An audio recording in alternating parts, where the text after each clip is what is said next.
Porque o que está precisando ser feito no Brasil não é porque tinha um manual. Não vou chamar ele de mandíbula, me dá o nome dele. Gustavo. Mas pode Mandíbula. chamar, mas fica à vontade. Não, todo Gustavo. mundo. Ele mesmo se apresenta como mandíbula. O que está errado no Brasil, amigo mandíbula, não está errado porque tinha um manual de fazer certo e os caras em Brasília são tão fila da gaita e picareta que fazem tudo errado de propósito. Não é isso. O que está errado no Brasil está errado para atender ao interesse de uma minoria ativa, organizada, que sabe tudo o que está acontecendo, faz política 24 horas por dia, confiando que a maioria do povo está agarrado na luta, difusa, desinformada, sem prestar atenção, passando o pão que o diabo amassou. Ou a gente conecta esta multidão desorganizada naquilo que precisa ser feito, ou a tendência é ou você se rende ou quebra. Mas eu não quero fazer isso no conflito, eu quero fazer isso no diálogo e na reconciliação do povo brasileiro. Por isso eu apresento as ideias. Então eu digo, num dia eu digo, vou cobrar imposto sobre os grandes patrimônios. E digo como? Vou cobrar 0,5% nos patrimônios de 20 milhões, 1% acima de 30 milhões e 1,5% acima de 40 milhões. Eu vou arrecadar 60 bilhões de reais e vou aplicar num programa de renda mínima. Isso vai atingir 58 mil pessoas, os poderosos do país. E eu digo isso todos. Então esses poderosos vão achar ruim, são muito egoístas, porque 0,5% não custa nada.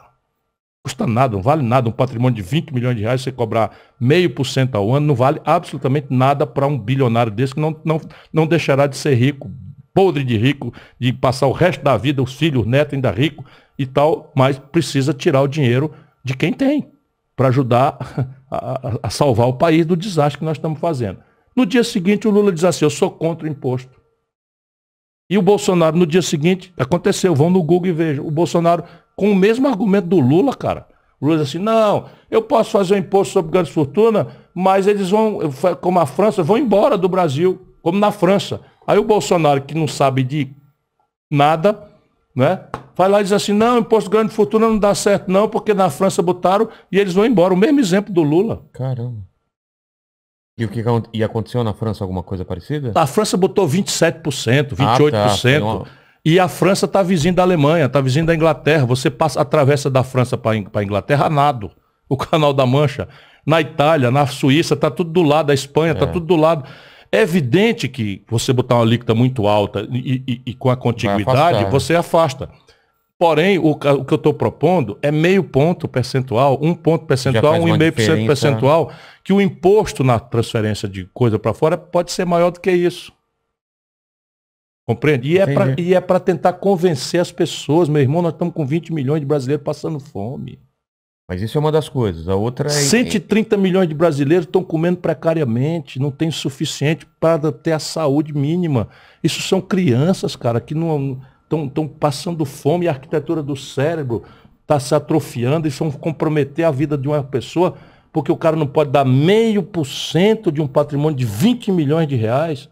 Tu sabia que o motoqueiro que está aí carregando uma caixa nas costas de aplicativo paga 4% de PVA na moto e um dono de jatinho como Dória não paga nem um centavo de PVA? Não sabia. Os iates que estão parados aí na Ilhabela, Santos, Guarujá, não pagam imposto, cara. O IPVA. Os helicópteros dos barões não pagam IPVA.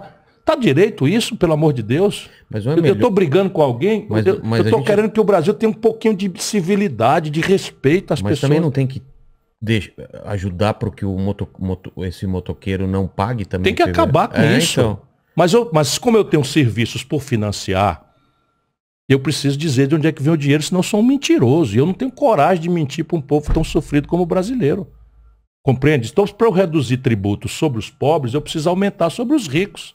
Mas esse é o único caminho? Tudo bem, esse é um caminho, mas tem outros caminhos? Sim, tem receitas patrimoniais. Diminuir o tamanho do Estado, essas coisas que onde está escorrendo... Eu já tive essa discussão algumas vezes. Uma delas ficou famosa e eu não sabia, arrumei um inimigo de graça. Porque eu não sabia, eu era deputado federal, estava muito abusado das maluquices do Brasil e tal.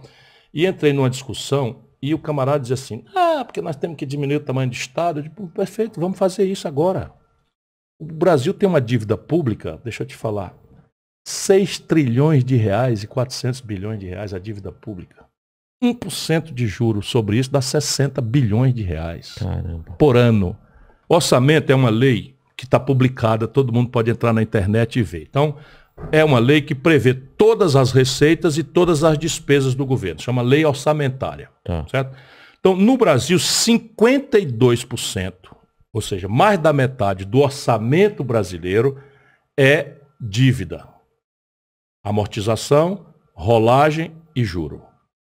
29%, não é, 51%, 29% da outra banda é previdência social, em que 2% levam 25% de tudo. 2% levam 25% de todos os 29%. Então, 51 mais 29 dá 80. Sobra 20 para tudo. Educação, saúde, segurança, moradia, papapá, transferência para os estados e municípios e tal. Onde é que eu vou apertar? Onde é que eu vou apertar? Se você olha esse orçamento aqui na sua empresa, eu tenho que apertar onde tem proporcionalmente mais, que é na dívida. O que acontece no debate brasileiro? Teto de gastos, só para os gastos com o povo. Dívida fora.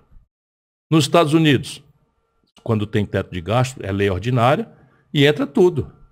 Para quê? Para estabelecer um teto de gastos? Não, para forçar o governo, com o testemunho da sociedade, controle social, democracia, não é?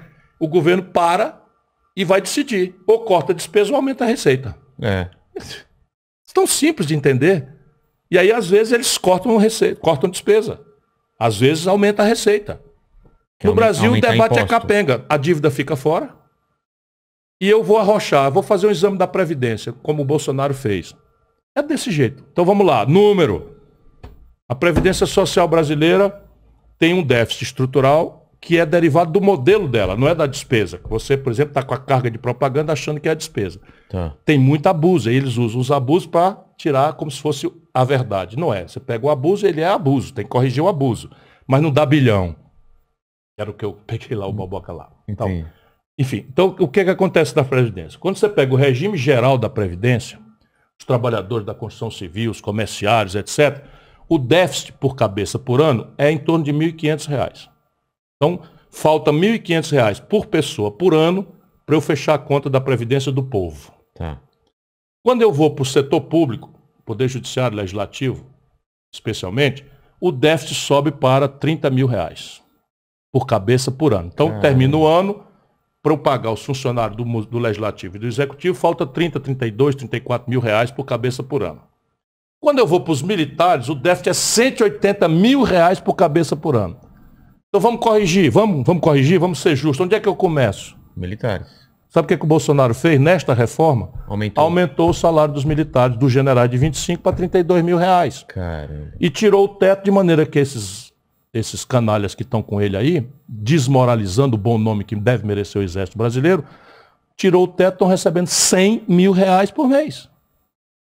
Esse Helena, esse Braga Neto, esses aí que estão infernizando a vida do brasileiro com ameaça, com não sei o quê, violentando.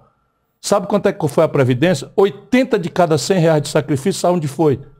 No lombo de quem tem um déficit de R$ 1.400 do povão. Percebe? Tudo é um jogo de poder.